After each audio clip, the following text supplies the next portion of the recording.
Now we go to the newest release. This was released like Friday, so 2 days ago. That's the time of this. In this movie, it's here to rope you in with the Miles Teller, Chris Hemsworth.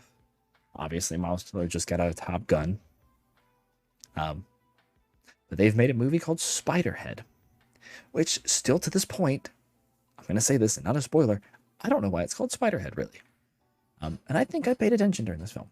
Um, you see it kind of here. In the near future, convicts are offered a chance. Blah blah blah. Let's watch this real quick. Easy peasy. That's Spiderhead.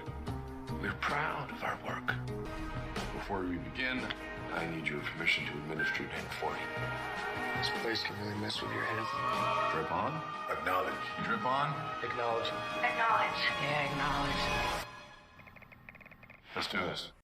You get the gist. I'm not going to try to spoil anything by going too much further. That really is the gist of the film. They're all medical subjects. Trying to shorten their sentence by taking exploratory drugs administered by Chris Hemsworth, his trusty sidekick. It's a Netflix film. It's Netflix original, which Netflix is struggling. For those that don't know and haven't kept up. Okay, one day looks fine. Let's look at year to date. They were at $600 opening the year. They're at 175, which is unbelievable. That is 70%. It's horrific, absolutely disgusting. And it's because they're hemorrhaging subscribers. And I'm hoping one of these will give me an actual... I clicked on The Verge, and I apologize that I would even click on the Verge article when there's a Forbes one underneath. Want a beautiful graph? Give me a beautiful graph. No graph. Okay, maybe we are going to The Verge. Okay. Either way, they're really hemorrhaging the subscribers. And they're alienating a lot of their viewer base.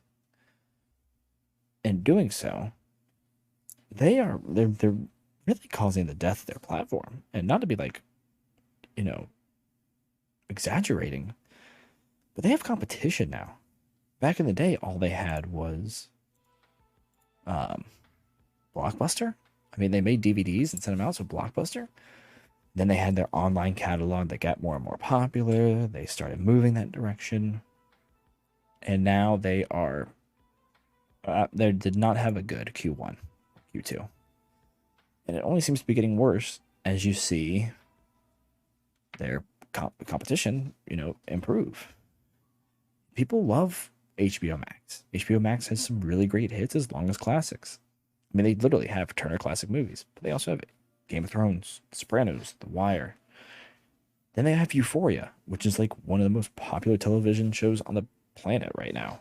Every time that episode comes on, it trends on Twitter for the next 2 days. You have Disney. Every parent has to have Disney. You have to. If your kid wants to watch Frozen 3, it's going to happen. Or whatever Frozen we're on now. But it gives you access to all Disney films, which now include Star Wars and a lot of Nat Geo. Like, I mean, it's a must-have for a lot. You look at Hulu. Hulu has live sports, and they have... I'm pretty sure they just quoted their ad, right? It's not their thing. Hulu has live sports.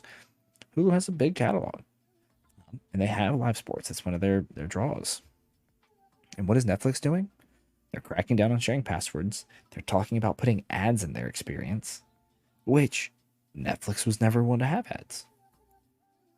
Hulu has ads, and the majority of their users have ads. That's fine and dandy, but people aren't going to pay the price for Netflix when you start including ads. They're trying to kill their own platform. They've lost 200,000 subscribers in the first quarter. It's first lost in a decade. Minus 2 million. And it says it here, they're realizing a rapidly maturing marketplace. People have other places to go. And we've also, Netflix hasn't been doing the best with movies that people want to watch and shows that people want to watch. People enjoy seeing a series and it's canceled after 2 seasons, even 1. They enjoy watching a movie and it's on there for a week and it's gone. You know, the draw back in the day was they had Friends, they had Seinfeld, they had The Office, and now they don't. So they're struggling, and I don't think this movie helped. Personally, I'm gonna, as a self-proclaimed movie critic, I'm actually gonna probably agree with this rating up here and say, I actually make it with a 5. I'll go with a 5. It's an almost unbearable amount of foreshadowing. I mean, to the point that it was like annoyingly bad. And in tune with that, the ending was so obvious, and it's so painful to sit through the movie and watch that, which is hard because I think the acting was okay. Honestly, the acting range for some of the characters was really fantastic. They're all on exploratory drugs, and things are happening, and blah blah blah, and they have to act different emotions. It's impressive. Did enjoy the set design.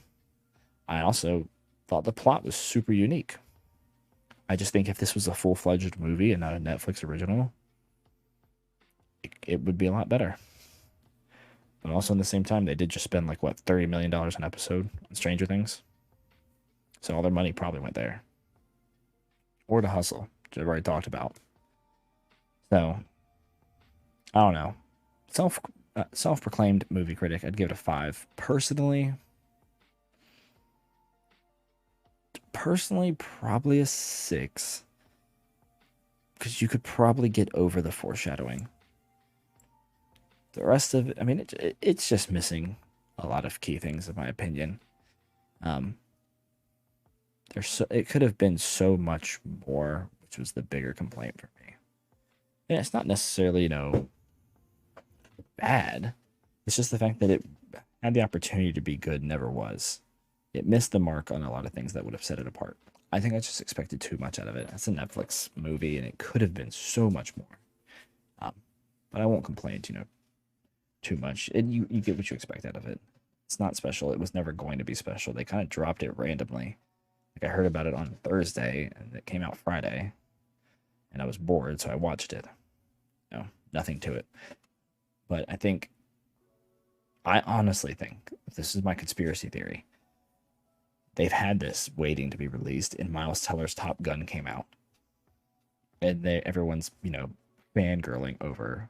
But I think that Netflix has had this waiting probably for Top Gun to come out. And Top Gun came out, it went so well. Obviously, I think it just hit like $800 million gross national or worldwide, which makes it Tom Cruise's best-selling movie of all time, highest grossing, I think. And